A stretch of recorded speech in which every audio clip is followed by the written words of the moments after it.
trained to not trust ourselves.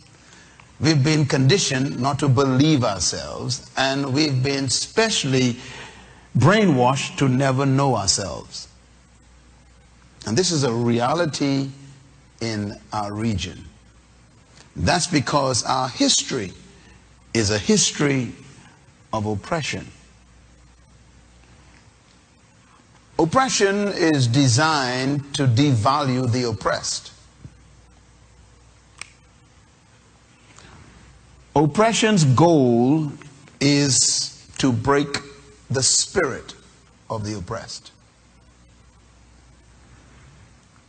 What does one mean when one says break your spirit? This concept of breaking the spirit of a person means that you control their thinking until they surrender. That's breaking their spirit.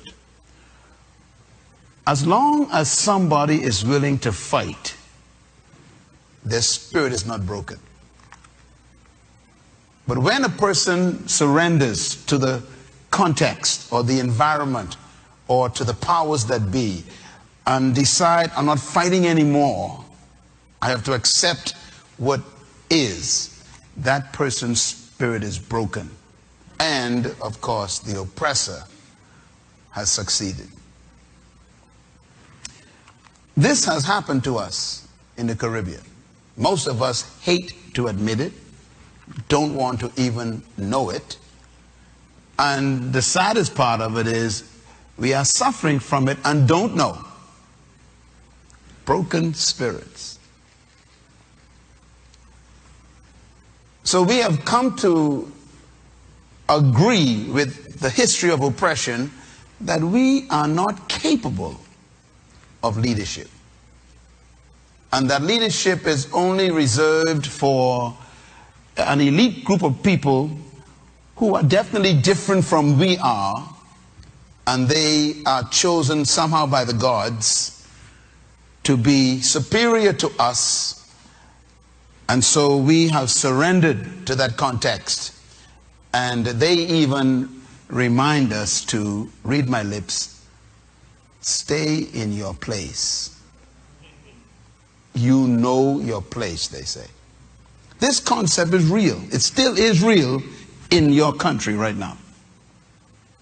We don't talk about it. As a matter of fact, I sense it many times myself because I travel throughout this area of the world. There are people who would assume that I sit second class. Many times my wife and I will walk up to the airport, in some airports, and they call for first class, and we step up. And the person would repeat, I said first class. And the implication is you cannot be first class on an aircraft going from here to Zurich, Switzerland. That's the assumption. They look at my pigmentation and they assume. I think you misunderstood the announcement, they said. Well, that happens here in your hotels, in your banks, in your insurance companies. It's still happening, where people wonder, what are you doing here? Problem is, you and I have accepted that unconsciously. So when we talk about we having a leadership series, most of the people stay home because they are still controlled by the oppressive idea that leadership is only for an elite group of people who are specially gifted. And I, who am just a normal person, average person, that is not for me. This is a satanic concept that you're thinking. Because the entire reason why you were created is leadership. I've been trying to convince you of that for 29 years. And some of you still don't believe me. Because I myself too was trapped by the same misconception about me. I almost believed them. Until one day I was introduced to myself. And that introduction came from God, the Creator. He introduced me to myself, a self I never knew. As a matter of fact, when I met myself, I was afraid of me. Because that was not the self they told me existed. As a matter of fact, they told me, don't ever think of yourself as that self. You are not that. And so I battled this demon of self-devaluation,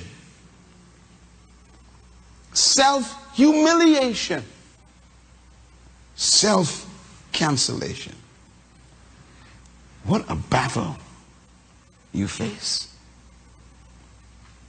This has been the plight of all third world people, whether they are Spanish speaking, or whether they are French speaking, whether they are Portuguese speaking, whether they are Filipinos or Mexicans, whether they are from the Far East, wherever there has been a history of oppression, and which have taken the form in most countries of colonialism, this battle goes on. And our problem is we've ignored it so long, we think we are normal.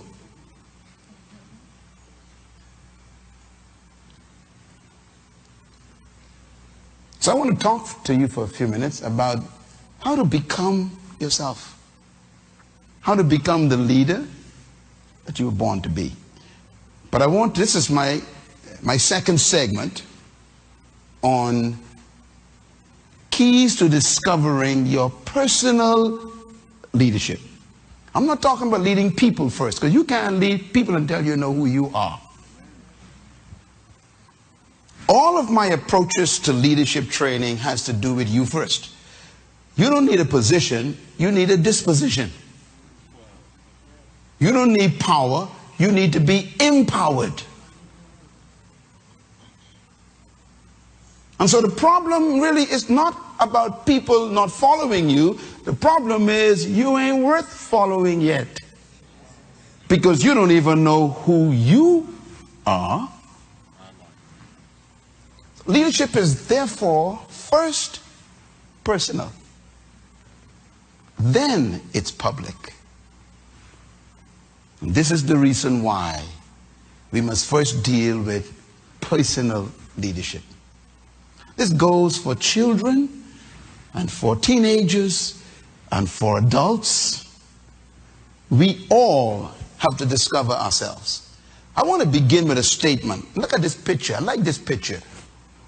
First of all, leaders are interesting people. The difference between a boss and a leader is a boss always says, go, do that. But a leader always says, let's go and do that. And there's a big difference between the two goals. Leaders don't say go over the cliff. They say follow me, and then they jump. They lead you into the unknown because they've seen the unknown. It is called vision. So leaders are always initiators. Most of the people in the Caribbean and in Central America and South America are timid. They call us passive. Passivity is a result of training. It's not natural to be passive. It is not natural to be timid. You are trained to be timid. Your culture has trained you to not express yourself, to not vent your thoughts. Matter of fact, one of the ways they taught you it is like this: you ought to be seen and not heard. Sounds familiar? That is from our history. So the slave and the maid and the servant would be in the house. You wouldn't even know they're there. You'll see them once in a while moving. They are to be seen. Our whole countries are like that now. How dare you question America, they said. You are to be seen in the Caribbean, but not heard. We don't want to hear your opinion about anything. We will tell you what you will do. That spirit has produced a people who are so passive that they never make things happen. They watch things happen. What a tragedy. That must change now. You know how old you are? If you don't change that now, your children will be victims of other people's initiatives. It's time for you to jump and tell everybody in life, I'm not waiting anymore. Write this down. Leaders don't wait. If you are a leader, you're always willing to jump first. And sometimes you're not sure what's at the bottom, you know. But your confidence in your capacity to fly or swim is bigger than your fear of what's at the bottom. Which means that your belief is in yourself, not the bottom. That's where leadership begins. Let's talk a little bit about where this leadership lies. This is from one of my books. This is from my heart. Deeply embedded in the nature of man is the spirit of rulership and leadership authority. I'm convinced of that. Deep inside every one of you, in your nature, is the spirit of leadership. I am sure of that. Now, most people will die as followers. We know that. But all of them carry with them in their human DNA the spirit of leadership. Many times it may surface at different moments. And because of your cultural training, you bury it quickly. We call it giving you peace of my mind. That's your leadership showing up. But you are trained to suppress it. You are conditioned to never resist anything. Be nice. Cooperate. Be submissive. These words, they have trained you to believe them. But inside of you, there is a natural inclination to lead. But we have been almost harnessed like a horse, where they have placed certain things in our lives that administer pain if we move out of line. They come by threat. They come by intimidation. They come by instilling fear in you if you do certain things, like losing your job if you resist something.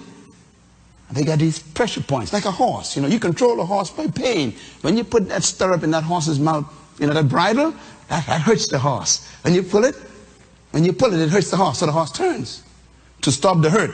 That means you're not controlling the horse. The horse is responding to pain. And that's what they've done with humans. The culture has put a bridle in your life, which tells you, don't go in that direction. We will give you pain. My hope is that before this series is over, you will by yourself spit the bridle out. That you will regain your natural stallion spirit. Anybody feel that in the mind? That's what I want to see. I want people to capture themselves and say, wow, this is me. Yeah. That's a struggle we have to deal with. In one of my books entitled The Spirit of Leadership, I give you two definitions. One is called the Spirit of Leadership, and the other one is called the Leadership Spirit. They are different. It took me years to understand that, but the leadership spirit is what you are born with. But the spirit of leadership you have to learn. So everyone has the first one, the leadership spirit. But for you to become the leader that you have to also capture the spirit of leadership, which has to do with a conversion of your belief system about yourself. And that's your problem. They have told you what to believe about yourself. Whoever they are. Community, culture, educational system, parents, community leaders, politics. They've convinced you of who they want you to think you are. Because if you ever discover yourself, you become uncontrollable. And this is the challenge. The spirit of leadership means that inside of you is a follower trapped in a leader. So here's a statement I want you to write down. You were born to lead, but you must become a leader. This statement means that inside of you is a powerful person, trapped, hidden. And you have to go through a process to manifest that person. I'm not questioning whether the person exists. What I'm concerned about is, will we ever see her? Will we ever see him on the inside of you? I consider leadership, therefore, like a seed with a tree trapped inside. Every seed has a plant.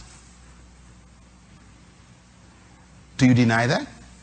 No, it's impossible. So when you hold a seed in your hand, you are definitely, unequivocally, completely, truthfully holding a tree. And it's absolutely true. The problem is, the seed is a tree, but it must go through a process to become what it already is. Am I getting this right? In other words, the mango seed is already a mango tree, but it is trapped. And in order for the seed of the mango to become a mango tree, which is itself, it has to go through this process. Leadership is that way. You were born with leadership on the inside, no question about it. But to become that, you got to go through a process. And that's why a class like this is important.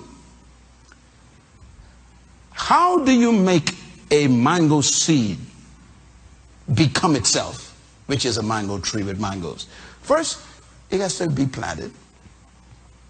Second, it has to have moisture. Third, it must have some nutrients from the soil. Fourth, it needs time. Fifth, is usually hidden before exposed. You don't just jump out and say you are a leader. Six, it has to push through soil. Sometimes you got to fight from the beginning to make it just to the surface. And then you need ultraviolet rays from the sun to convert what you have into chlorophyll. There has to be external input into your life, not to create you, but to germinate you. My job as a teacher is to pour fertilizer and water and nutrients. I'm not here to make you a leader. I'm here to germinate what's already existing. The soil doesn't create the tree. The water does not create the tree. The nutrients do not create the tree. The tree already exists. All these components do is they activate what's already present. That's why you're not a leader yet, because you've been in a toxic environment for the last 30 years of your life. Your classroom was poison. Your teachers will lie. I'm talking about the chemical. Even some of your parents was pollution. It can be in your own house. And you battle your neighborhood. You got to fight through your friends that you grew up with because they don't want to become. You got to become who you are. It already exists, but you got to become it. And that's why I am very careful about who I keep company with. I'm very careful what kind of books I read. I don't want to feed my chromosomes poison. That's why I'm careful what kind of movies I go to see, with all that foul language and bloody killing. In other words, when you discover what you're carrying, you become conscious about what you feed yourself. Yes. We just don't care where we are, do we? We just don't care what we eat. And I'm talking about mentally. We don't care who we are with, who's fertilizing us. Whoever you listen to is fertilizing you. And that can be a person or a TV show, a book or an internet program. Whatever it is, if they're feeding you, you are causing them to infect your hidden tree. This is the challenge of leadership. I mentioned to you that everybody was born to be a leader. Please write this down. You were created to lead, but not to lead people. Now, this is a difficult concept when I teach it all over the world, because your culture tells you to be a leader, you need followers. I disagree. Now, don't get me wrong. I used to believe that.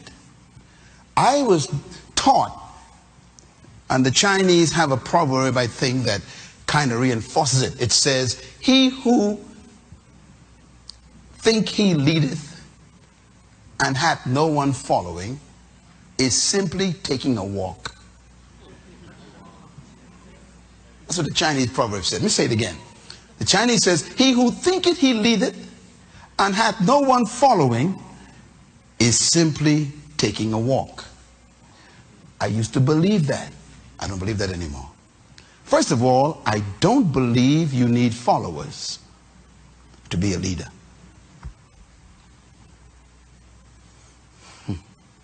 All great leaders in history, I'm talking about true leaders, never sought followers.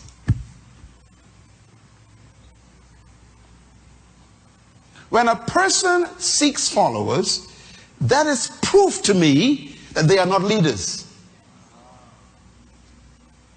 they have ego problems. They have self-concept problems. They have self-esteem problems. They need other people to give them value. This is not leadership. This is a disease. It's called low self-worth. And there are many of them in our nations with titles. You were not created to lead people. I'll leave you to point number 2. Write it down. You were created to lead in an area of gifting.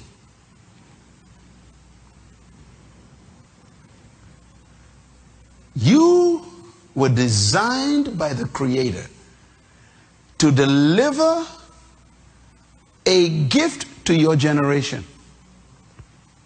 Inside of you is something we need.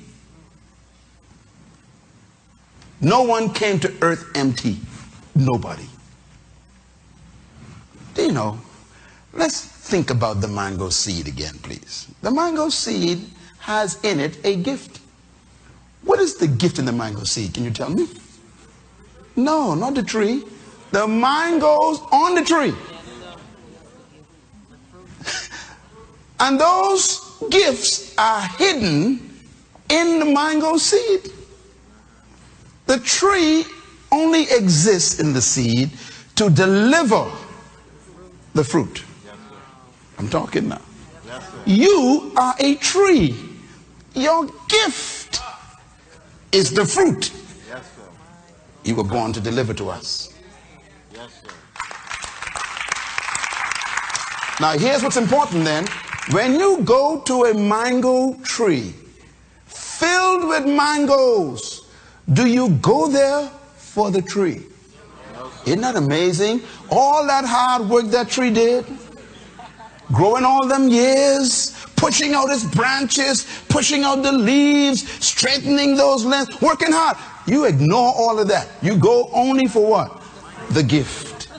You see, when you bear your gift, you don't need to look for followers. They will find you. So leadership is not about trying to find people to follow you. Remember, I told you, it's not about getting people to follow you. It's about you discovering that you are a tree. And that you do have a gift.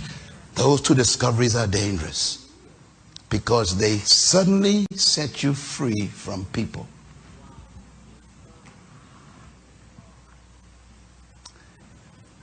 I discovered something about fruit trees, you know. They never bring their fruit to you.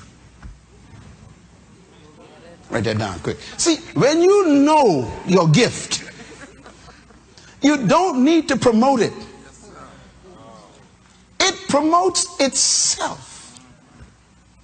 And they will seek you out. When I was a boy in this island growing up, there was a lady living behind our little house in the village called Bain Town. She had so many fruit trees, and we only had 2.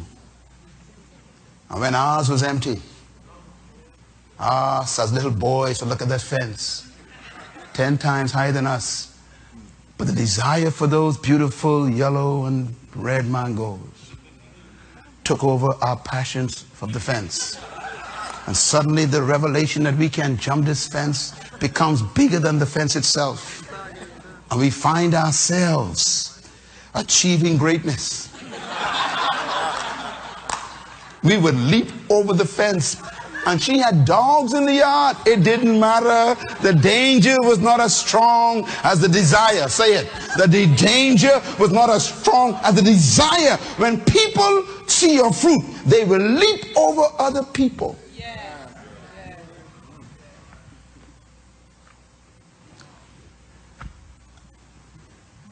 The invitations I get from around the world. I've never once in my life asked anyone to invite me anywhere. When you develop your gift, refine your gift. First you got to find it, then refine it.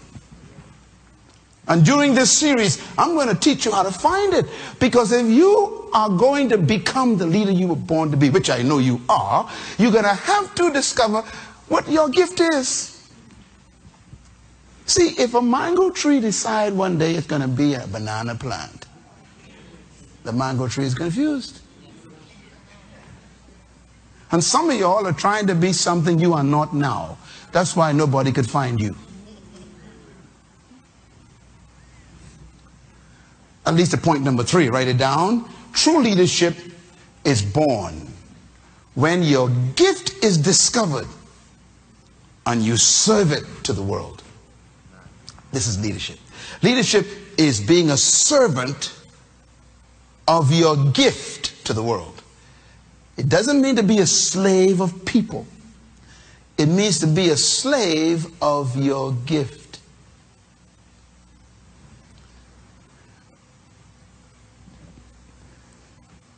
I'll just quote this now, but we'll get back to it later on in the series. In the 20th chapter of Matthew, when they were fussing over who was the leader, you remember the fight they had among the disciples, and they were saying, who's the greatest, and I'm the greatest, and I'm the greatest, and who's the greatest, and Jesus overheard them arguing about leadership. And he said,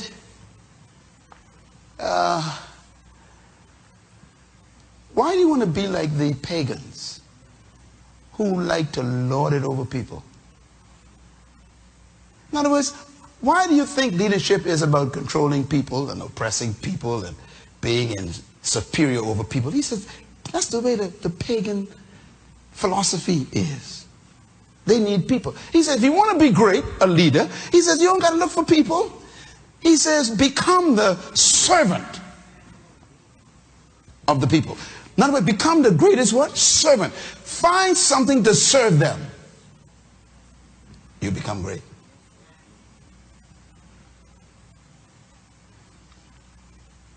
The greatest among you, the one who will be the greatest among you, is the one who is serving everybody. The question is, what are you serving? That's that gift we're talking about. You know, do you know what makes a mango tree so attractive? Its gift. Are you with me? So what makes you attractive is when you discover what I am carrying that the world needs. That's when you become dangerous. Oh, I wish I could tell you how this feels. When you know that what I got ain't nobody else got the way I got it, you become valuable. Become valuable. This is why imitation always leads to being broke. When you imitate people, you'll always be broke.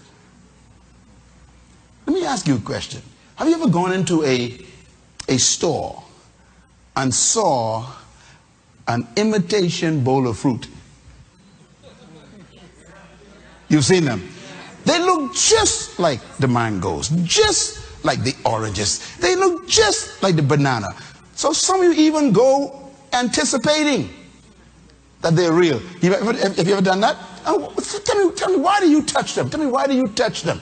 You touch them because your brain triggers food. So you go and touch it. All of a sudden you realize it's plastic. What do you do after that? You put it down. Do you ever go back there? No. That's why people are avoiding you. They come to you once. They check to see if you are real. And if you ain't got the real thing, they're gone. Leadership. Why do people keep coming back to the real thing? Because they are getting nutrients from it.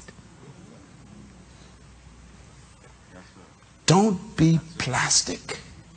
Don't be a cheap imitation of people.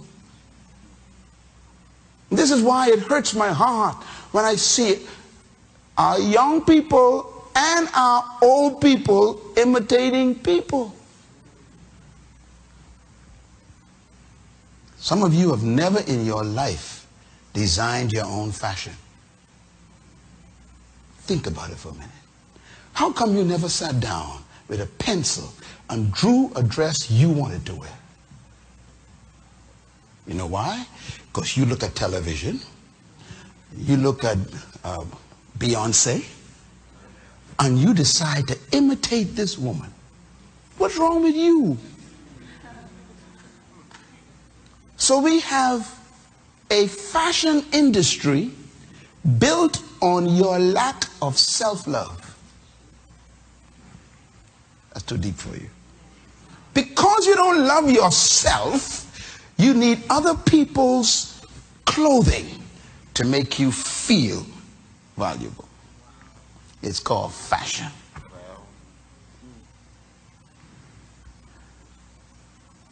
How come you are not producing fashion? How come you are not leading the way of what kind of suit women should wear? Because we're stuck with this low self-esteem, and we try to get esteem from other people. So if I wear a certain brand, we say, then I am valuable. And if you can't afford the brand, you are not valuable. Both people are sick.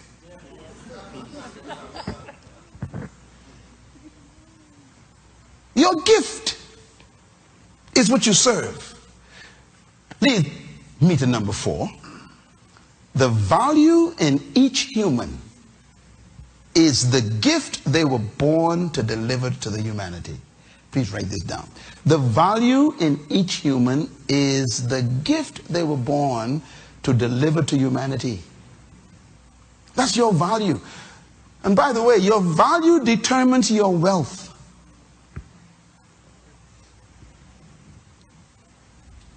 Stephen Jobs was not seeking money. He found his gift. Bill Gates did not know he was going to become a world-class leader. He simply had a gift. And he took the gift and served it to the world. And his wealth was a byproduct of the service. So the question is, what makes a person successful? My answer is very simple. Making yourself valuable. When you become valuable, you receive worth. When you receive worth, people pay you to be yourself. That's what makes a leader. That's why true leaders are never proud. They never seek money. They don't seek, relationships or nothing. They are so busy being themselves that they make people want to be with them, because people like to be with the real thing. Think about it for a minute. Don't you hate to be around a fake? Because you ain't sure what they can be tomorrow. But when you know who you are and you discovered what you have, that makes you valuable. And therefore, leadership is really not about people. It's about self-discovery. That's the first step. Personal leadership. Write this down. People are attracted not to you, but to your gift. Some of you all really think that I believe you all love me. I'm too smart for that. Jesus knew that also. Jesus knew that. They didn't love Jesus. The same people that shouted this very week 2,000 years ago, Hosanna!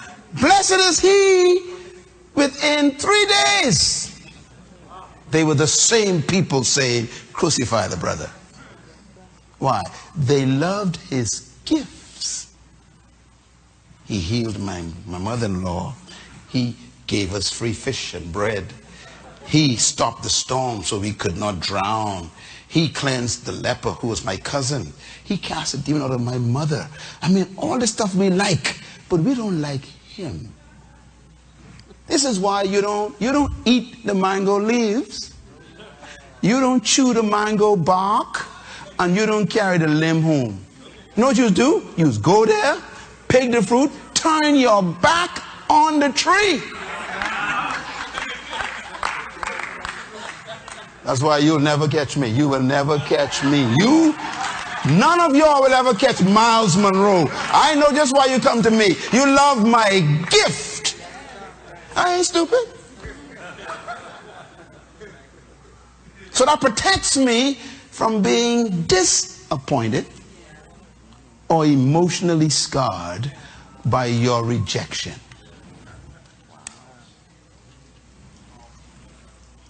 So you can never really hurt the feelings of a true leader.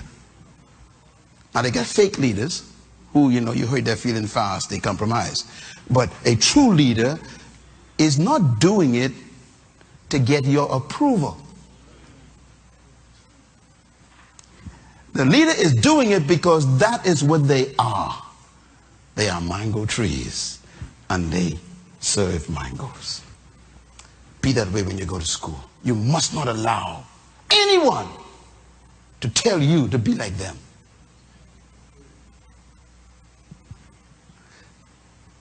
People don't come to you. They come to your gift.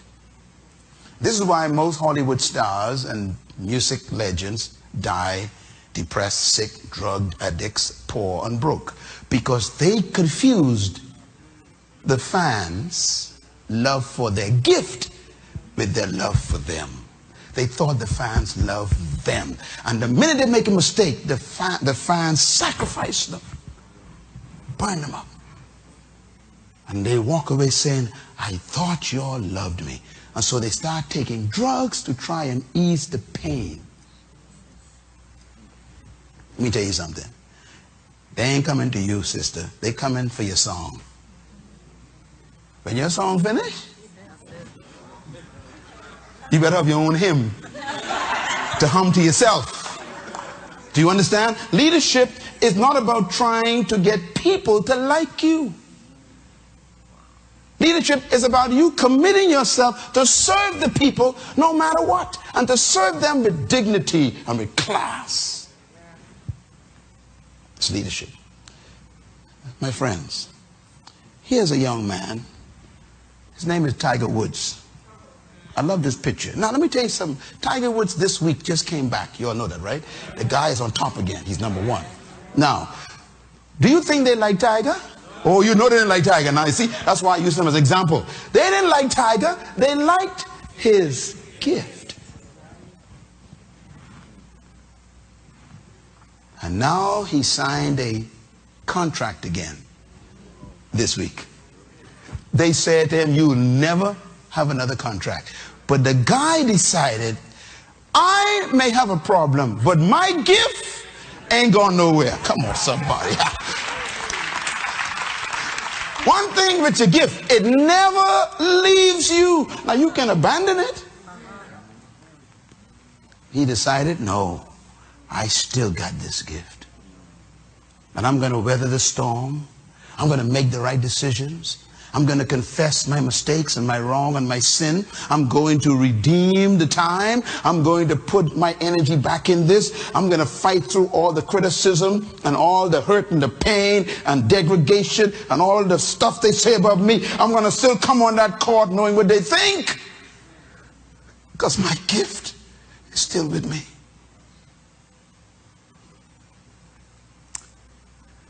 You got one of them. You have a gift. It never leaves you. You were born with it. We may never see it, but it's still there. You can take a mango seed and put it on the tile floor in the lobby out there and leave it there for 50 years. Question, is the tree still in it? Yes. That means you can be around for 90 years and we never saw you. Because your culture and your friends and your environment is like a tile floor. Sometimes you got to relocate yourself to find yourself.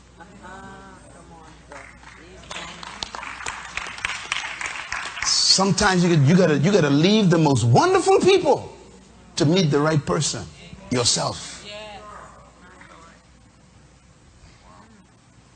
It's about finding yourself, his gift. Let me tell you something.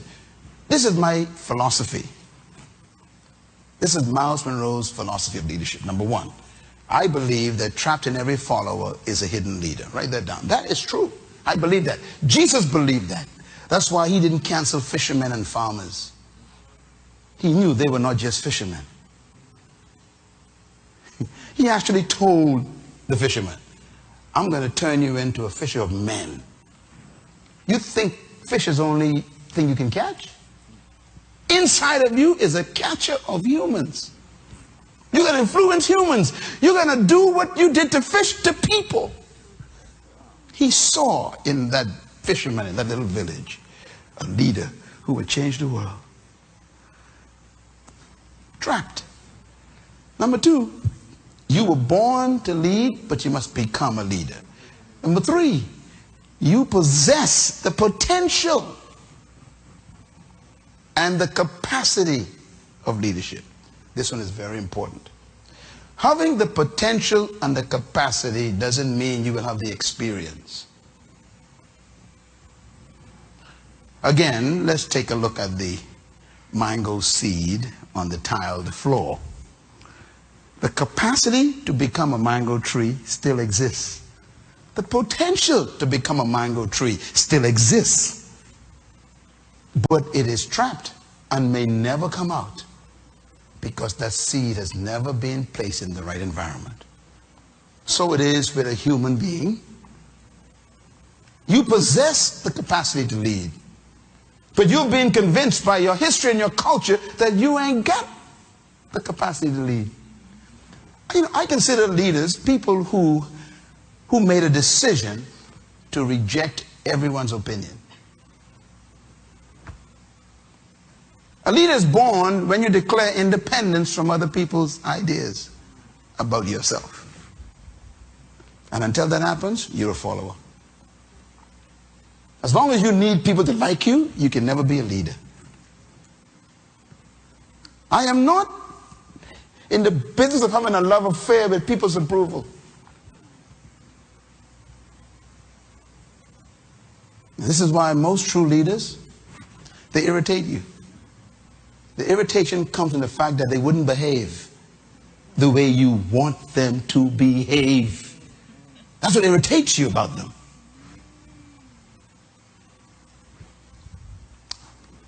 My philosophy, number 4, is that you were created to lead in an area of gifting. That's why leadership is a personal discovery. That leads to point number 5. True leadership is simply self-discovery. I am, and I have. I am, and I have. I am a mango seed. I have mangoes. What a discovery. I am a mango tree. I have mango gifts. By the way, I wasn't born the way I am talking to you right now. I was born like anyone else in this country, in this island. I was born during the time of oppression. I had to go through a transition. I needed transformation in my own mind.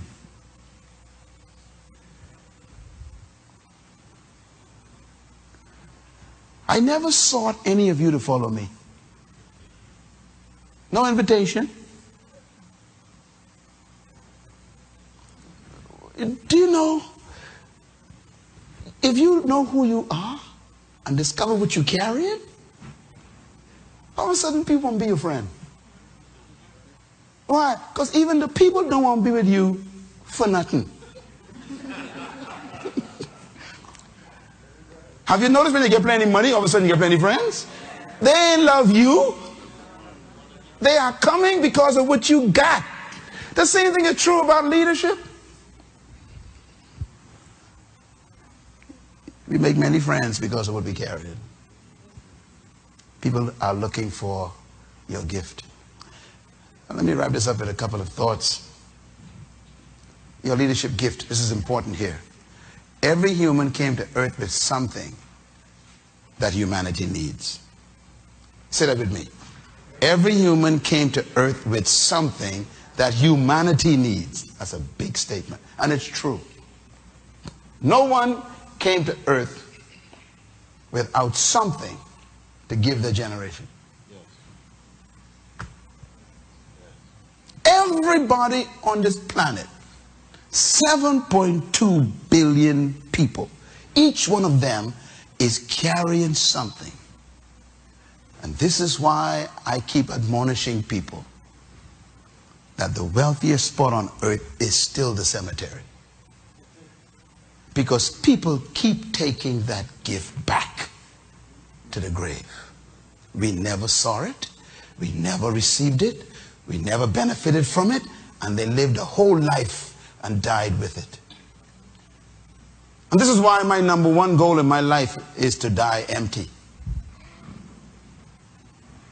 I want to die with every fruit gone. All of you in carry my fruit. Everybody take what I had. I want to die like Paul. I have finished my course, he says. I ain't got no more course to run. I have kept the faith. He says, my life is like a drink offering, and I've been poured out, and there's nothing left, he says. I'm getting out of here. That's the way you die. You don't die sick and depressed and diseased. You die because ain't nothing else to live for. You die like Jesus died. He didn't die old and chronically sick. He died finished. What a way to die. He says, it is finished. That's leadership. I'm empty, he says. I gave my all. What a way to die. On Sunday gone, we had those men up here, our founding fathers, and most of them are over 80. They look good, but they're over 80, most of them.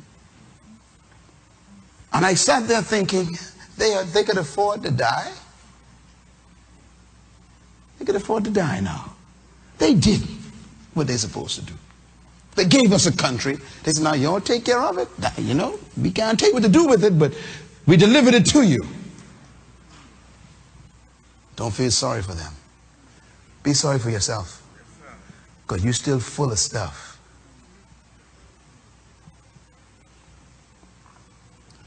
Here's something that changed my life.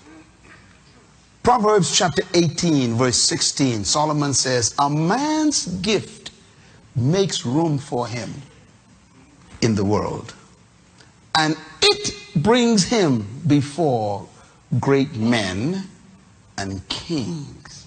This is a deep statement. A man's what? Gift makes room for him in the world. What that means is, in this world, we don't make room for you. Ain't no room for you. You wondering why your life's so tough and you are catching so much trouble? It's because they ain't got no room for you. Give me a chance. No chance here in the world. We ain't got no chance. We don't give you no chance. You either got it or you ain't got it, they say. Look what makes room for you. Look at it. When you discover your gift, they back off. Please come right in, please. Come right in. Come right in here. Where would you like to sit? Yes. What do you want to drink? They start making room for you. Gift.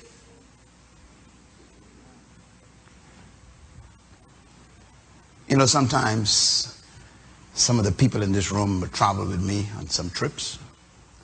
And sometimes they say to me, you know, Pastor Myles, I can't believe I'm here.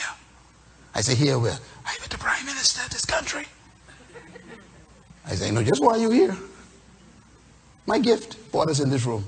And you with me. You stay with the gift. It makes room for you.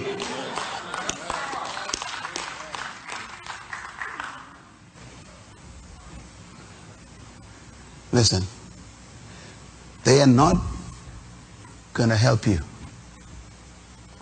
You got to make them help you.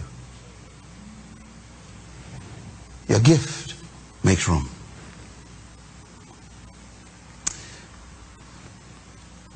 People call on you because of your gift, not because they like you. Imagine liking somebody who broke and you need money. So y'all missed that. I need money and I like you, but you broke. What use are you to me? Liking you ain't helping me tall. I always say this, if you broke and I broke, we's bad company. I go on. You gotta have what? Something. You gotta have a gift, man. That's what makes you good company. I could receive from you. And friends, of course, our time is gone. This is Dr. Munroe again. Thanks for joining me on this special series of programs called Leading Edge Leadership. I trust that you have been inspired today, first of all, to understand that leadership is vital and important to our generation. Secondly, leadership is important to our community.